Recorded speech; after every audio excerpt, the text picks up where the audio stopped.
Okay, so, well, I guess that everybody that is listening now and watching the screen didn't come here by accident, and we all understand that this is about, we're talking about agriculture. And the main goal that we have is to minimize spraying, to minimize damages, and to get efficient agriculture through kind of remote sensing. So probably the most difficult problem that we have is detecting early detection of pests and diseases, because if you look at the screen and you see the numbers of the damages of pathogens and pests, in some cases we have losses that are actually unbelievable. Cotton is not included here, but with cotton, for example, about 60% of the world's production is lost due to pathogens and pests. So the main thing is, how do we get to have early detection of pest diseases and other irregularities in vegetation? Now, when we deal with growers, actually, we need to go back to the basics, and growers don't really care about technology. This is the truth. They want something. They don't want to be bothered with the big slogans and big words. They need to know just very simple things. Is there anything wrong in the field? If there is something wrong, where exactly is it? And what is it? Because if you have to go and check, that's could be a big problem. If you can come up with some kind of educated reply regarding what they need to do with an action plan, this is, again, the best thing that can happen. Now, people ask why multispectral, because there are some companies that are telling you guys, we have AI, we'll check RGB and get all the results you want, and we recognize and identify any pest, any disease, any kind of weed using RGB imagery. Well, this is not really correct, because if you look at this picture, it's rather difficult to see what we have on the screen. And what we have here, when we go to the next slide, you can see now the grasshopper. Oops, the grasshopper just went away. You can see the grasshopper. When we look at it in NIR, using NIR, it's like black on white, whereas on the green on green, you don't see it. The pest, in many cases, cannot imitate the habit of vegetation to reflect NIR. They block it, so it's very easy to detect them using multispectral imagery. This is just an extreme case to prove a point, but nothing more than that. Now, when it comes to multispectral imagery, it's not new technology. The satellites have been using multispectral imagery for a long time. NASA has been doing it for over 40 years now. But when you look at the imagery coming from a satellite, these pictures come from a research Padua University in Italy. On the left side, you see the 2 meters per pixel from a satellite, from the Sentinel satellite. On the right side, you see the resolution of 2 centimeters per pixel. Now, in both cases, on the left side, of course, there is not really much data that you can process. You can guesstimate, you can try to estimate, you may cross it with other models of climate and other things in order to get some data. On the right side, you see the field rather clearly, and you know where the problems could be. It's not good enough in the sense that if it's potato field, you won't be able to tell whether the problem is blight or a Colorado beetle, or this is dryness or some other problem, but you will know exactly where it is in the field and could try and guess what the problem is. Now, the information from vegetation regarding stress lies in the leaves, meaning in order to get good quality of data, you cannot mix the leaves and the vegetation with the ground. And if the resolution is too low, the possibility of getting real data, which is leaf level data, is minimized because of the blending with the ground. If 1 pixel covers too much, there's too much surface. There's no way to differentiate it, the leaves from the surrounding. So high resolution is really important. And when, for example, this is narrow band RGB taken from our sensor, 8 megapixels from 80 meters.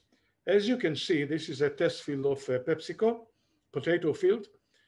Each plot was sprayed with different chemical to see the difference, different influence of the chemicals. So in this case, when we moved from the narrow band RGB to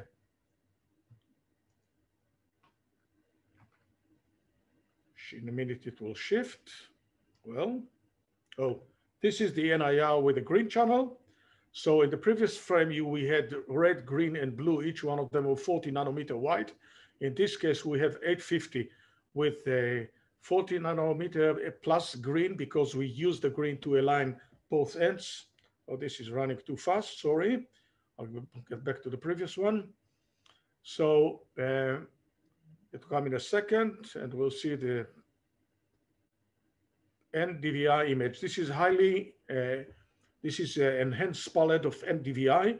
And here you can see very clearly where the vegetation is very, very healthy. The vigor is good, and where there are plants that are actually almost dead, and you can easily define places, and you can see that on almost a leaf level. If you would put it to 1-to-1 and or do it from a bit lower altitude, you could see it really on a leaf level. Now, what is it good for? First of all, in a minute it will come up. On the left side, you'll see the counting of pineapple plants, which at advanced stages of the growth, they blend with each other, while if we use multispectral imagery, we can easily identify the difference between the center of the plant and the areas around it. So even though with bare eyes, you'd see just strips of pineapple plants, you couldn't count them. In this case, you can count them rather accurately. This was done from the altitude of about 100 meters. In the center, we see bananas. And in bananas, we can see the progression of black sigatoka. This is a fungus that you can see the cigar. This is the middle leaf that didn't open yet. You can see that it's clearly green. And with the circulation of the leaves, you can see that it turns from purple, to brown, which shows actually the progression of the sigatoka. And if you look at the top tree, you could see on the edge of the leaf that is turning to bottom left, you can see the edge, which is actually almost black. And this is highly infected. On the right side, we can see the identification is done by machine vision of a Colorado beetle. This is rather simple because the color is very different. The main thing is to be able to identify these things at an early stage. Now, the problem is that in order to identify everything at an early stage, you need to take very high resolution imagery, meaning if you try to take that everything from low altitude, very high resolution, there's a problem because it's going to be too much data. So if you sample the field, there is another big risk because nobody can tell you where the disease can spread from. Diseases spread from very unexpected spots, never from the same place. So scanning the entire field in high resolution is impractical because if you scan a field, we'll get in a minute to the numbers, too much data to digest. And if you, in order to do things properly, you cannot really do it in the field, especially if you have too much data. Just to give the numbers that will give an idea about this, if we scan a field from with a resolution of 1 millimeter per pixel, which is really, well, I hope it's going to pass now. Just a minute. 1 millimeter per pixel for 100 hectares could end up with something like, 2.5 terabytes. I don't know why it's not, oh, here it is. Now, if you do the same size of a field from 100 meters, we'll end up with 20 gigabytes. This is a huge difference. So how do you manage to get to bridge over this gap and still not take the risk of missing something while still scanning the whole field? For that, we invented, a method that we've been preaching for quite a long time. And I hope it's going to pass now. This is okay. Now, the Agrowing remote and close sensing. The first stage, oops, it went immediately to the end. Sorry, I'll try it again.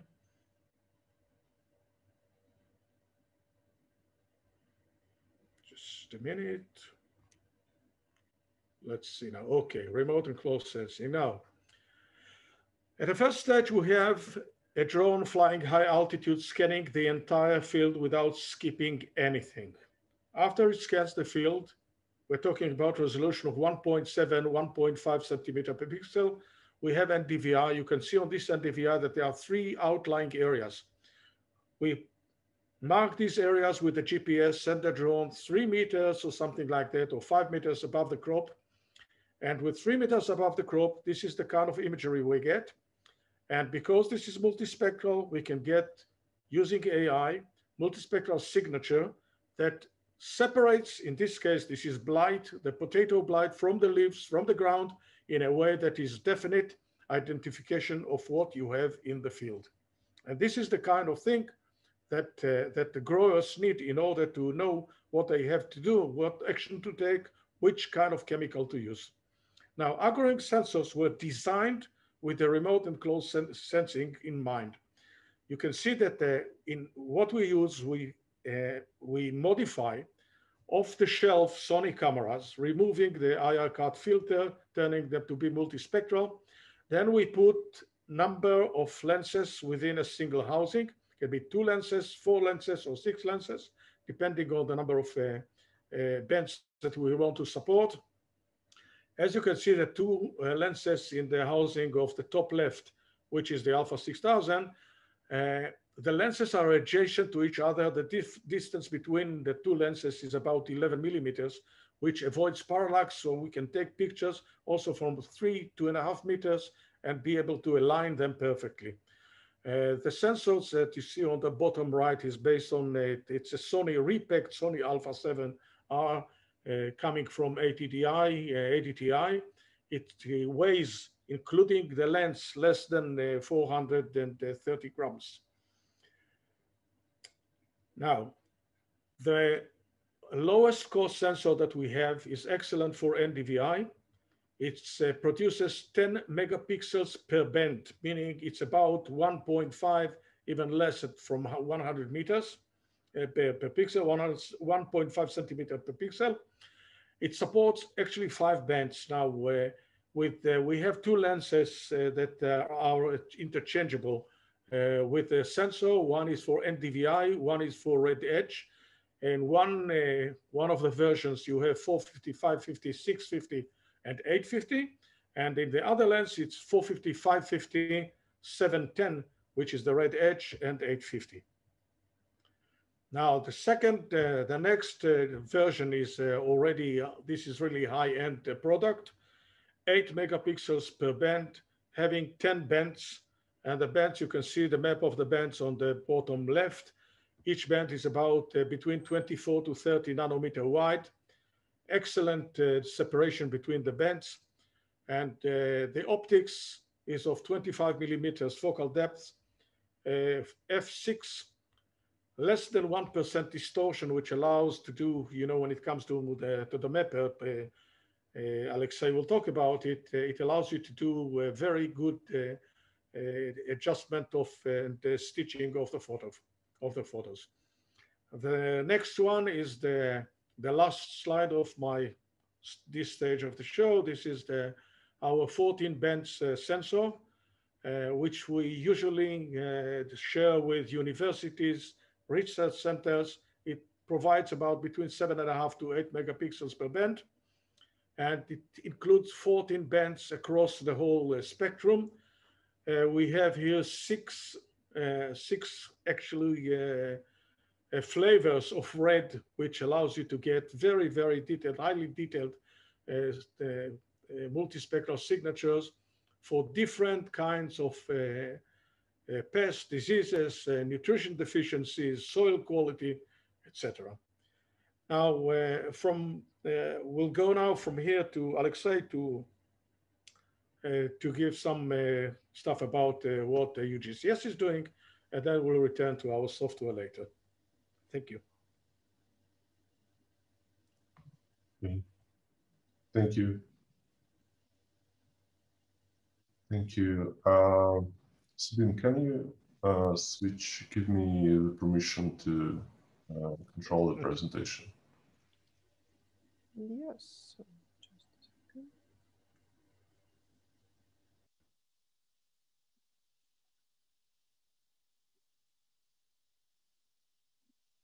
So we will reshare the screen. Oh, yeah, sure. I will do. So, allow me to present, please. Yes, I see now. Thank you.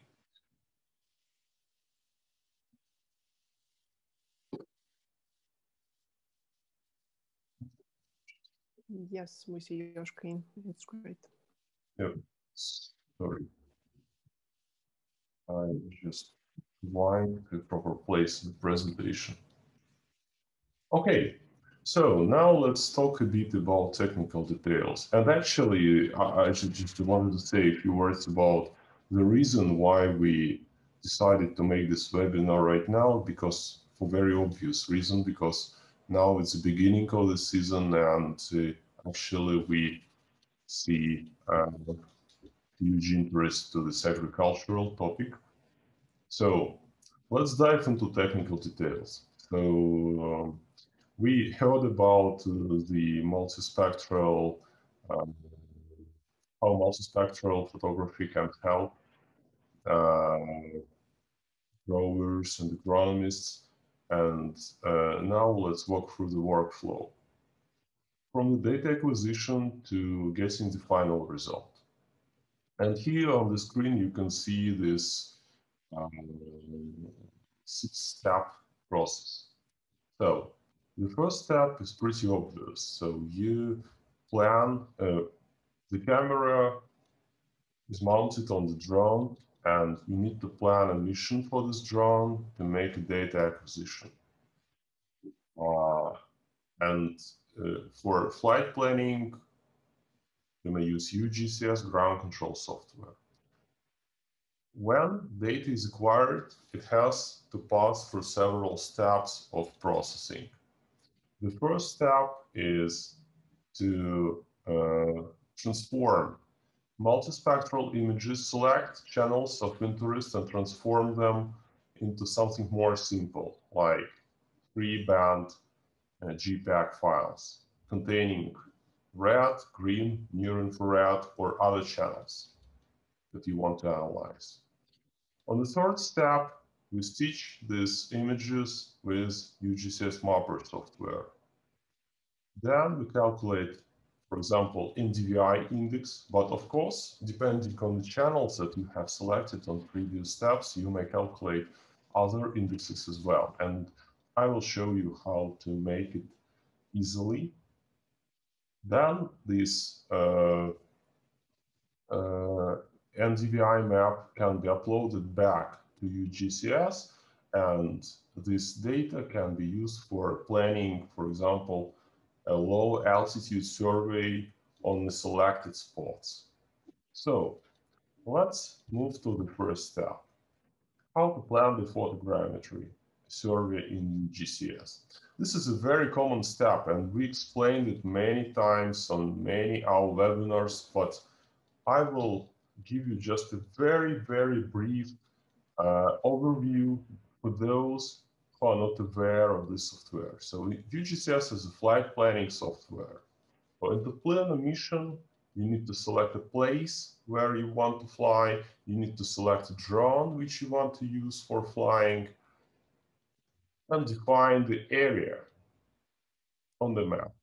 In our case, we want to fly over the field, and this is a beetroot field. So we define a polygon, and the software automatically calculates the flight plan.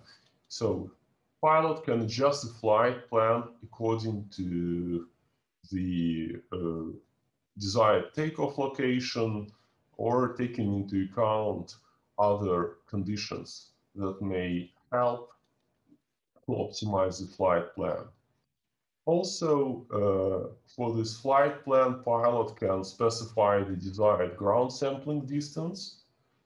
And this ground sampling distance will affect the altitude for the drone. The bigger ground sampling distance, you specify, the higher altitude you will get. So software makes all this automatic for you, so you just need to enter these parameters in the software and the trajectory will be calculated automatically. Then, depending on your drone, this trajectory can be uploaded through UgCS to either DJI drone or Pixhawk-based drones. UgCS supports a lot of drones. You can check the list of supported drones on our website. Now we move to the next step. The next step, so when you made a flight and acquired images, multispectral images, now you need to make a pre-processing of these images. And now I'm passing microphone back to Agrowing team. And after their presentation, I will return back and continue explaining this workflow.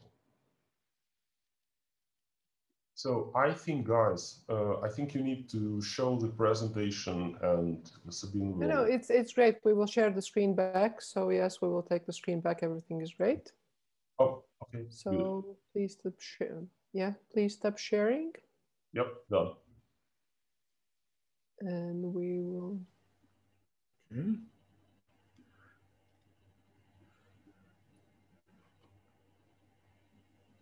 Just a second. No trouble. A little bit technical, yes, as always. The internet is not wishing to be in the webinar. He wants to be somewhere else.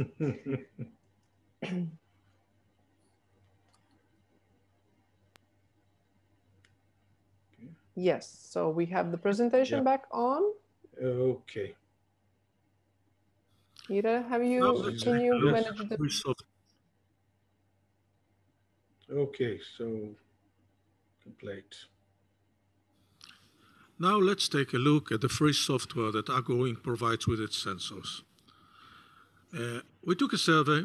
We have many pictures stored on the SD card of the camera. We take the SD card, insert it to the PC, and then we load the pictures to the software.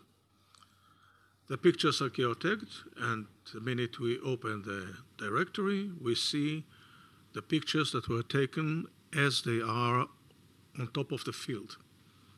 Here we can see that the survey was taken properly. The pictures are well aligned. If we click on the picture, we can see each picture, even in full resolution, understand exactly what we took. And since we are okay with the pictures, let's go to the next phase. The next phase is calibration. Before the survey, we took a picture of the X-Rite 24 patches board. The radiometric calibration is important because it shows the reflectance of the vegetation. Now we analyze this picture. The software automatically detects the 6 levels of the gray. And based on that, we do the radiometric calibration. Here it was done already. Everything is fine. Now, let's load one of the pictures from the survey. We go to the directory, open one of the pictures, and we can see it in full resolution. In this case, we see on the left side, we see RGB, narrowbands RGB.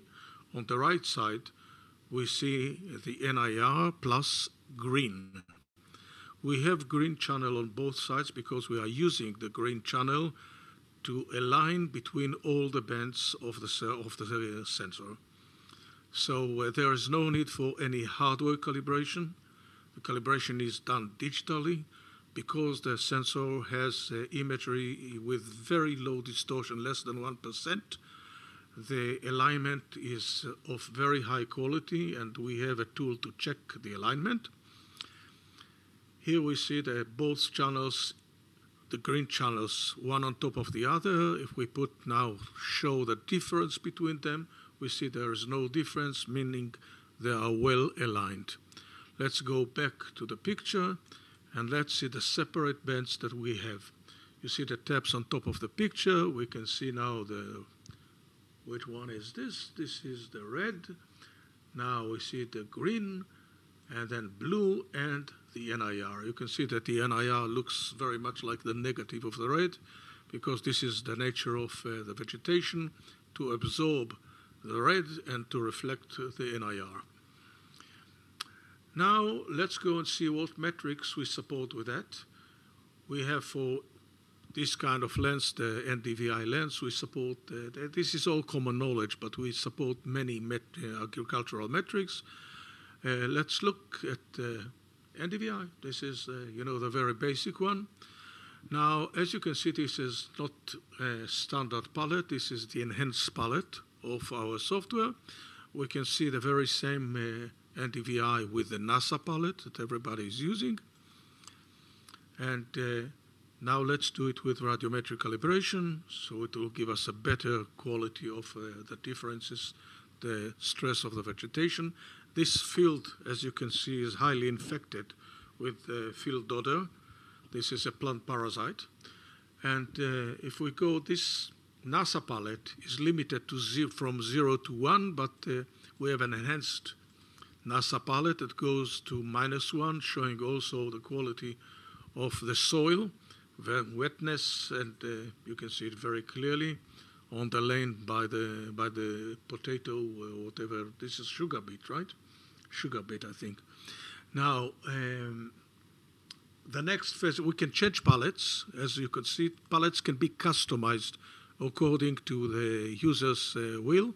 You can change colors. You can set also the range of the survey.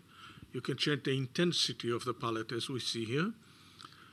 And as for the range, you can see that the range can be changed just to check specific areas if you have a need to check, for example, from 0.1 to 0.6. You can do that as well, and you'll get something which will be more precise in terms of the survey that you're looking for. There are many tools here that if we go for the tools, for example, you can even do some kind of very simple zonation on the picture, play with it, and we're not going to get into all the features that we have here, but they are frame level, meaning after we are happy with this, we go now for the batch converter, because the batch converter is the tool that prepares all the pictures in the subdirectory for processing with the mapper for orthophoto stitching and analysis. So we go to the subdirectory, and then we can choose, since we are looking now to do RGN, red, green, and NIR, NDVI, for the mapper, we choose the right colors to be included with the processing, and all we have to do now is go.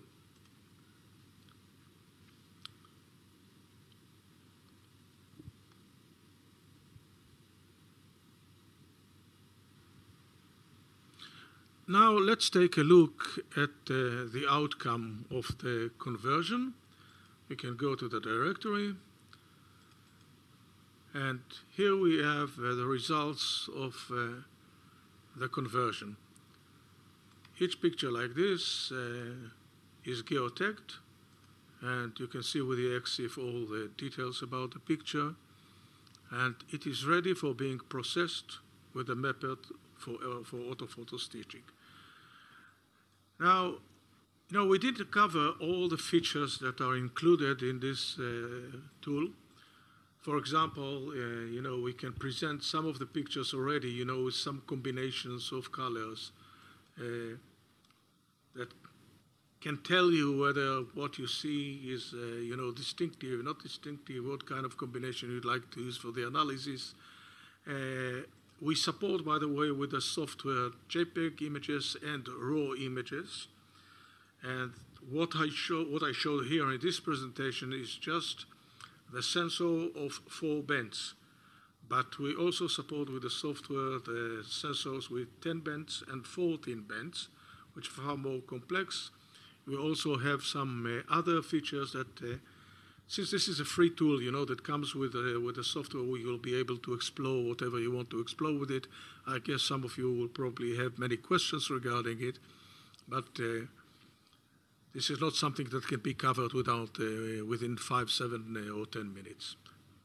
So let's go now back to Alexei to show how the mapper uses the outcome of this conversion. Thank you. So, now let's get back to our workflow. So the third step, when we have all our images in place, now we can stitch them into orthomosaics. And for stitching, we use our photogrammetry processor, UgCS Mapper. It's a very simple software. It basically does only one operation. So it takes images for input directory and generates two products at the very end. So we generate orthomosaics and the elevation model. When the software sees pictures from the camera for the first time, it prompts user several questions like just confirm the lens configuration for the camera, either it's like a fisheye or perspective, and then makes a calibration. Calibration takes some time, but it happens only once when you process images from a certain camera for the first time. And after the calibration, when it is successful, we just press continue processing. And the software, for calibration, software picks only several dozens of images, up to 100. But when calibration is over, Mapper takes the entire data set and makes processing. Depending on the image dataset size, processing may take from like 20-30 minutes to several hours. That depends on the field size. When the processing is over, you can find results in the output directory. And also in Mapper, you can quickly preview the map and just see that everything was stitched properly. Analyze if you are satisfied, happy with result, or you need to change something like to reprocess the data set. Also, another important note is that, as you can see, Mapper is a very simple application. So it has just a single dialog and just one button. So you don't need to know a lot about the software. Maybe the only thing that I want to add to this part is that Mapper can work with on just regular laptops with, for example, Core i5, Core i7 CPUs. Of course, we recommend to have SSD drive for Mapper for faster processing, and of course, memory. The bigger memory you have, the better, but it can work on 8 GB of RAM very well. Also, if you have a graphical card from NVIDIA, then Mapper will utilize also a GPU acceleration. So that will make a certain stages of processing fast. Let's move to the next step. So now when we have orthomosaics, we can calculate the index, NDVI index for this orthomosaics. Mapper doesn't have any embedded tools for that right now, but we realized that actually the quantum GIS software, an open source GIS system, is a very powerful thing. But before I will start showing how to calculate. Let's check one more time how you can work with results. So in the output directory, you can find also the report. The report shows you quickly which images were included into stitching. So you can see that, for example, almost all images were taken to generate the result. Also, you can see a quick elevation preview. and see some statistics like area covered, the average ground sampling distance. Then now let's go to Quantum GIS. So as I mentioned before, for those who are not familiar, Quantum GIS is an open source GIS system, still very powerful.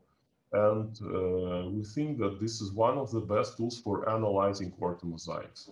And what we are going to do, we are going to open our orthomosaics in Quantum GIS as a raster layer. We just select the GOT file with orthomosaics and add it to the software. And then when we get it, so we can just generate the NDVI map out of this orthomosaics, because as you remember, for orthomosaic processing, we used JPEG files with 3 channels, red, green, and near infrared. So now to calculate NDVI, we use just a simple raster calculator, which is a very, very powerful tool in Quantum GIS. And for NDVI, the formula is very simple. You just need to take NIR minus red divided by NIR plus red. So, and this is a very simple formula. You can easily make this formula in a raster calculator. Then we specify the output layer, and you can save it as a GOT file, and Quantum GIS makes a processing. Typically, it is very fast process. So, and what is important, all these tools can work on a laptop that everyone can take to the field. So you can do some preliminary assessment of the field without having to get back to office. So you can just sit in your car, download all the results, and make all the steps that I'm showing you right now just immediately after your service. So like in 1 hour, you will get results. So that may save a huge amount of time for like moving back and forth from the field to office, and especially in case something goes wrong. So when calculation is over, you see now this is a single band orthomosaics, which contains only values for calculated NDVI index. So what we do next, we do colorization. In Quantum GIS, a very powerful mechanism for assigning different color schemas and polarizing TIFFs. So now we choose just a very simple schema from green, from red to green, from -1 to 1, and you see the visual representation of the health of the field. The red areas are like the spaces between vegetation, and this white or yellow or like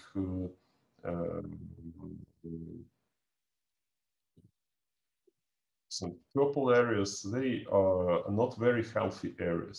So what we do next, we export.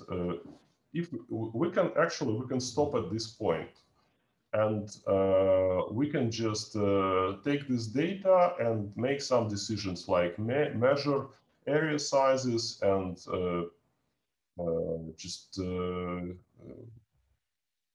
for example, calculate the amount of work required to fix identified problems. But also what we can do next, we can also save this file, save these colorized orthomosaics into colorized GeoTIFF, and then use it for other surveys, more accurate surveys.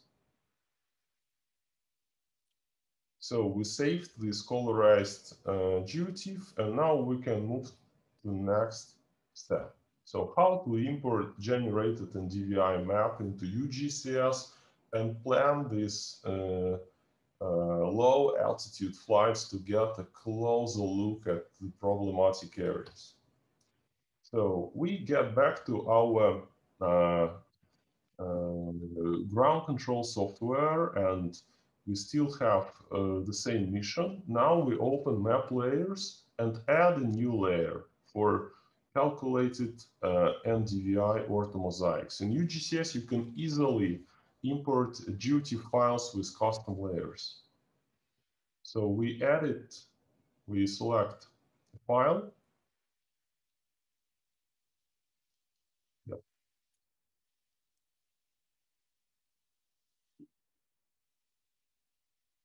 And when import is over, we add it as an overlay. Now you can see this orthomosaics with NDVI visualized on top of the base layer.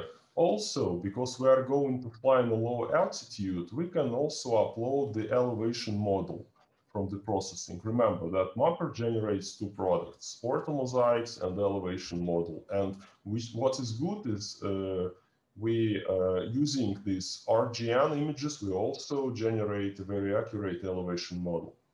So we upload elevation model as well for this field, just in case, for the safety, because fields can be flat or fields can reside on in some hilly areas. So it's always good to have a very accurate elevation for flight planning. So everything is prepared. So now let's plan another flight on a very low altitude. We will disable our initial plan and identify area where we want to fly one more time. So for example, here, as you can see, there are some indicators of problems. So there is no green color. So we want just to create a new route for this area. And what we do, we just simply draw a polygon the same way we did for the initial flight planning. So we will cover just a very small area to minimize the flight time, to minimize the amount of generated data. And the software automatically generates the flight plan. Let's adjust it a little bit. Initially, we had a ground sampling distance of 1 centimeter, but now let's specify 3 millimeters. After you specify it, as you can see, the software generated a very low altitude flight. We also minimized the amount of the length of overshoot. So the drone could fly within this all specified polygon very accurately. And also we can change the flight plan orientation just to minimize the number of turns. Let's check the elevation model. So the elevation model in UgCS displays how the drone will fly relative to the landscape. And in this particular flight, as you could see, the drone will fly on the altitudes from 5 to 7 meters, very low. So if it will fly on 3 meters, it can capture something around 2 millimeters of GSD, or maybe even better. So pretty easy. Now you can repeat everything and collect data, not from the entire field, which, as we already saw today, may generate terabytes of data, but only from a certain specific spots where you see, where you suspect that problems exist. So basically, as you can see, the workflow is very straightforward, simple and repeatable. So you can repeat it as many times as you need. You can scale it for as many fields as you need. And what is also important, you can implement this workflow completely in the field. So if you have like a long driving time between office and the field, this can be very important because all these results can be obtained without leaving the field. So you always have a chance just to recapture some data, acquire it one more time, and fix any problems that you may face during this type of service. basically, that's it about the technical part. I want to say a few words about the solution components and the prices, because I suppose this is also a very interesting topic for everyone here. So for a growing kit, the range of prices for the hardware part is from $3,200 US to like 15,000, but maybe Ira will comment on that a little bit more. And for UgCS Mapper, everything is very simple. So the software is very affordable. You can either pick a monthly subscription for just $30 US, or if you know that you are going to work a lot, you may go with perpetual license, just like a one-time payment for perpetual license for $500 US.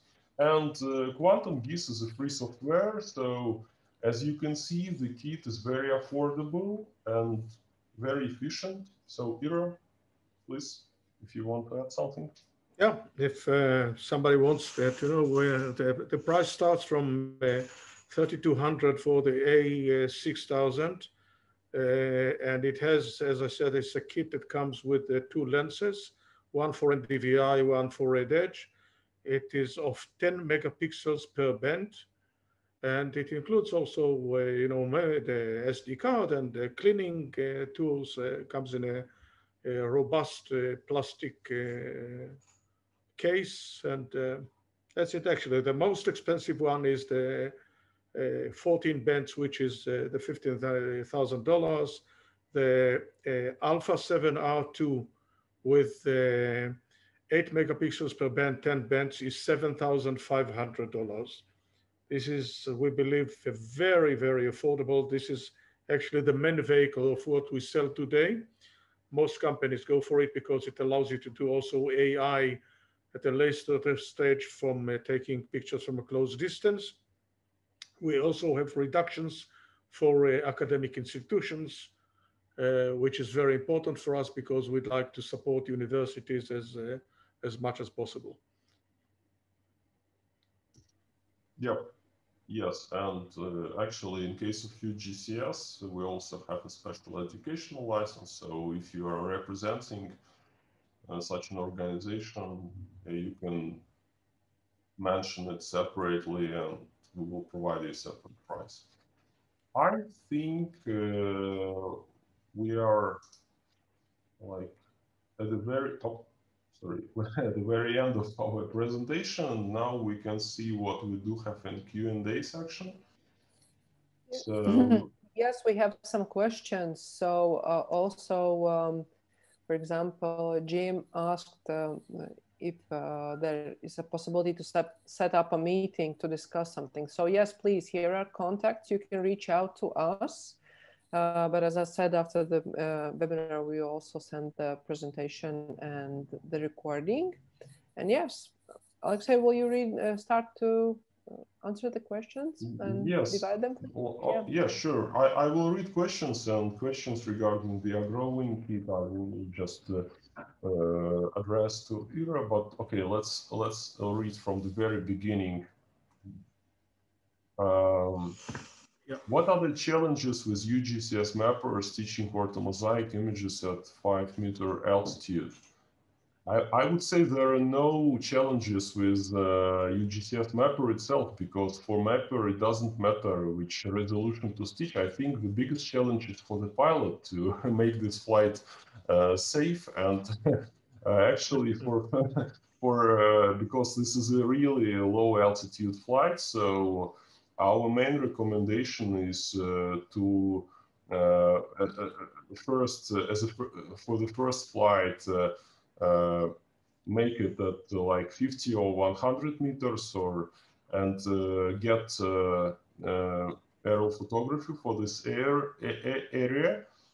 Stitch not only orthomosaics with like preliminary multispectral indexes, but also stitch elevation, actually, which you will, but as you remember, Mapper will stitch you elevation automatically, and then upload this elevation back to UgCS and use this elevation for planning the flight on very low altitude. This is our recommendation. Also, it is always a good idea to use a drone with RTK, maybe, because RTK may significantly improve also vertical accuracy for the drone. So yeah, I think the main concern is not about stitching, but about the flight safety.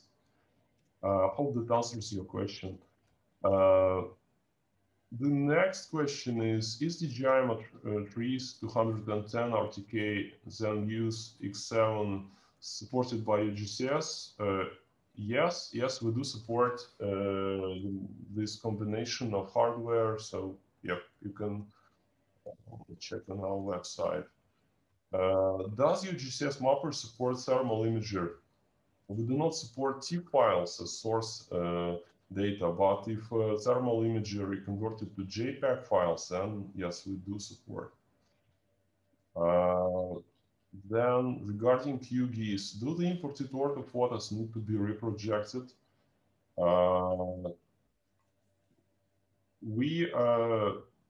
Mapper generates Orthomosaics in WGS84. So I think for agricultural purposes, no, you do not need to do that.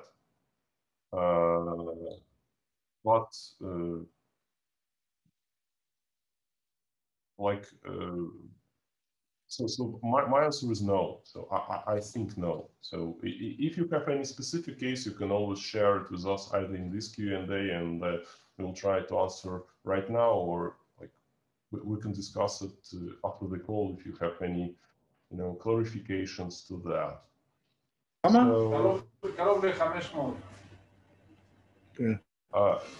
Hi, can I include ground control points inside UgCS Mapper to correct photos? No, now it is not possible. UgCS Mapper is a simplified photogrammetry processor. We do not support ground control points, but again, for our assumption is that for many agricultural applications and for multispectral imaging, this is not required. Question to Agrowing, Kirian, this is maybe to you. Do you have any opinion or experience with CWSI, crop water stress index? Please, I just don't know what is it. Please, Ira, please unmute. Ira, please unmute. Yep. Sorry. Well, we don't. I replied on that in the chat. We don't have personal experience with this, but there is one researcher in Sao Paulo University, UNESP, that is working especially on that. And another one actually is a company called Paris Geospatial in the US, which is dedicated to this. And I can find if there is any question regarding specific soil quality, stuff like that, that people are interested in, please write me, and I'll try to get some information from Paris Geospatial or from UNESP regarding replies for that, references. Okay. So next question is very simple. Is it possible to receive a copy of your presentation? We will share recording, answers to questions. Yeah, the answer is yes. And the next question to Agrowing again, please let us know the weight of the camera. Yeah, so the A7R XX, it varies a bit between the A7R 2, 3, and 4, but they are about 780 grams each. The repacked ones, which we do with ATDI, are about 420 to 25 grams, including the lens, of course. This is, but they are far more expensive in the sense that the repacking is about $2,000 addition to reduce the weight. They are going to be, by the way, the 10 bands solution with ATDI is going to be included with the Unix H520E. This will be released to the market in about something like 6 to 8 weeks from now. And maybe just another question to you while your microphone is on. Do you have sample images to share to compare contrast? The A600 with A7R. The difference, well, first of all, in our website, you can find quite many of the details, of the technical details of the sensors. If somebody wants more details, regarding all kinds of specifications, no trouble, just drop me a line. We'll send you, the specifications, the full specs of each of the sensors, although most of them are already in the website. If you go to the website products, find the dual, quad, or sextuple lenses, you'll find most of the details there. And there are differences. The main difference between the alpha, the quad and the sextuple lenses compared to the dual lens is that the bands are a bit narrower, meaning with the Alpha 6000, they're about 40 nanometers wide, whereas with the Alpha 7R, they are about 25 to 30 nanometers wide. Is there any way to automate the image analysis in order to process the health status of the field? Actually, we are working together with our colleagues from Agrowing on the better automation of the process that we just demonstrated. And also, I think in one of our next webinars, we will demonstrate how also one can utilize Atlas for AI detection of a certain specific signatures on the field and footprints. Yep. Do you want to add anything here?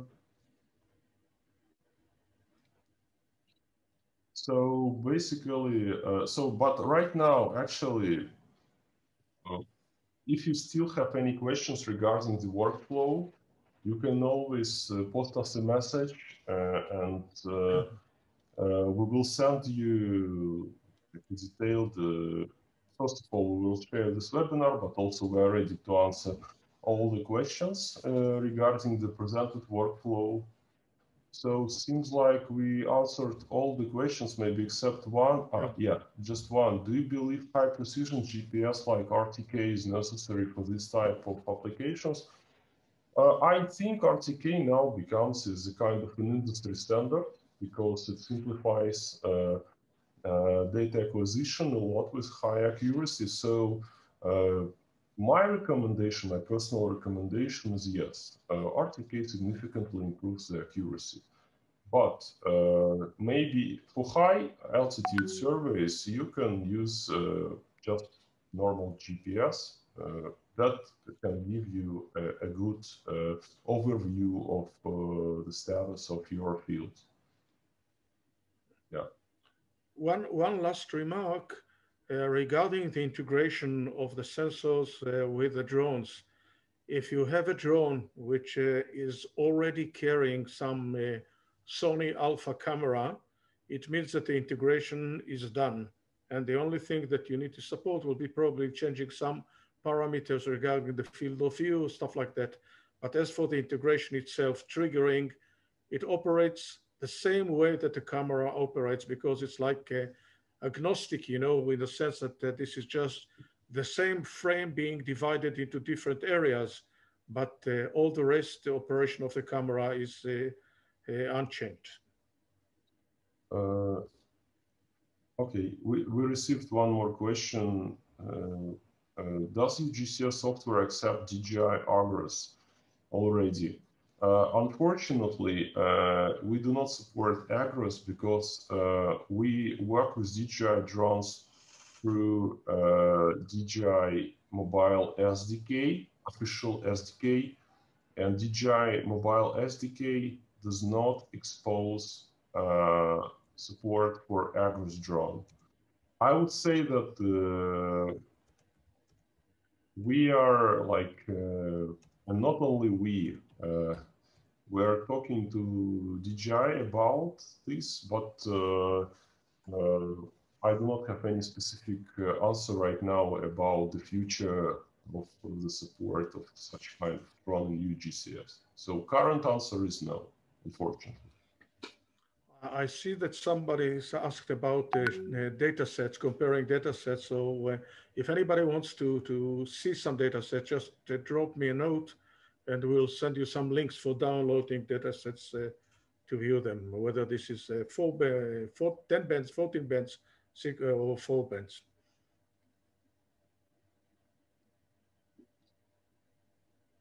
Great.